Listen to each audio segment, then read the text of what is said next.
On sait que vous avez baigné dans la photographie au travers de votre père et on voudrait savoir si ça a influencé votre choix de métier, votre choix d'études.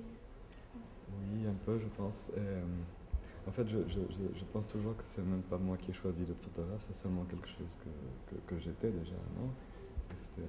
Moi, j'ai la théorie que, bon, peut-être c'est même pas une théorie, mais si on hérite plus que les yeux ou les cheveux ou le nez de nos parents, non, on a toute une information. Et pour moi, la photo, c'est toujours très naturel. Même quand j'étais petit, j'aidais mon père, j'aidais son assistant, j'étais toujours, non, j'étais un peu, donc c'était très naturel que quand j'ai commencé à faire du cinéma, la photo m'attirait, non, c'était quelque chose de très familier et de très simple. Je crois que en général, tout processus industriel enlève de plus que donne. Tu vois, même on peut le voir dans la nourriture, c'est pas la même chose un hamburger préparé au McDo qu'un plat préparé par quelqu'un qui aime faire la cuisine, non, qui fait ça avec de l'amour, avec de l'art.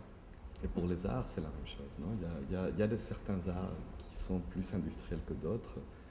Je me suis très vite rendu compte que ce n'était pas nécessairement la meilleure façon de travailler. Non, les intérêts des gens ne sont pas les mêmes. C'est-à-dire, le cinéma, c'est un travail collectif.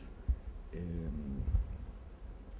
et quand tu as une très grande équipe et un schéma industriel, les gens sont là pour des différentes raisons. Certains sont là pour l'amour à l'art, mais il y a beaucoup de gens qui sont là parce que c'est un boulot et qu'ils vont gagner un peu d'argent, un point c'est tout.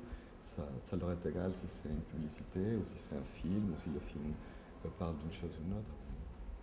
Et j'ai toujours aimé le cinéma un peu plus viscéral et un peu plus guérilla, non, de Cassavetes, Jarmusch, et la nouvelle vague, non, Godard, tout ça.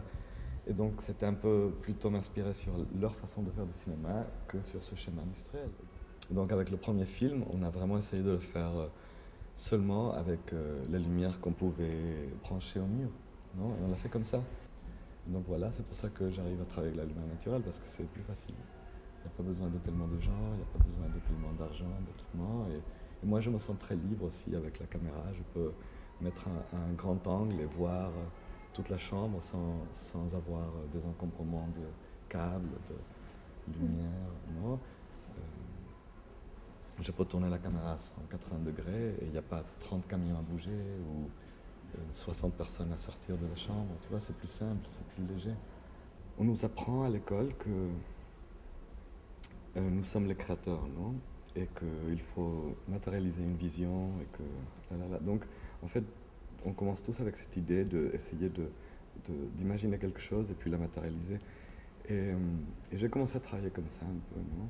J'arrivais dans un plateau et la première chose que je faisais, j'enlevais toute la lumière, je mettais la lumière comme moi, comme je pensais qu'elle devait être. Et j'étais jamais très avec le résultat. Donc, j'ai commencé aussi à me rendre compte que moins je touchais à la lumière, c'était plus beau, plus riche, plus réel et ça transmettait plus, non? Et donc j'ai commencé à arrêter d'essayer de contrôler les choses et plutôt essayer je sais pas si le mot en français c'est fluire, comme l'eau dans Fluide. comme l'eau dans une rivière qui, Qui bouge, je sais pas comment on pourrait dire. oui, Fluide. fluide, être plus fluide avec la Je sais pas. réalité, non? Et, et non essayer de ne pas contrôler, mais plutôt d'observer et et de voir ce qu'il y a déjà, ce que la réalité nous offre, et puis trouver les repérages, les locations et les angles où la lumière marche en faveur de l'idée ou pour aider l'idée qu'on a. Non, et c'est toujours plus riche parce que c'est pas la même chose d'avoir un reflet de ce ciel, de ces immeubles. Il y a un immeuble qui est un peu plus jaune là, il y a un arbre, il y a un ciel couvert, tout ça. Si moi je mets une surface blanche et rebondis une lumière, c'est vrai que la qualité de la lumière va être similaire, mais c'est pas aussi riche que cette lumière qui existe là, dans cet endroit. Tu peux voir Hugo par exemple là, il y a une belle lumière, non? Et tu peux pas vraiment, tu peux la recréer, mais ça sera jamais aussi parfaite que ça, non? Et donc c'est plutôt ça devient pas un exercice de contrôle, mais plutôt un exercice de contemplation et d'observation et de sensibilisation Sensible. à sensibilité à la réalité.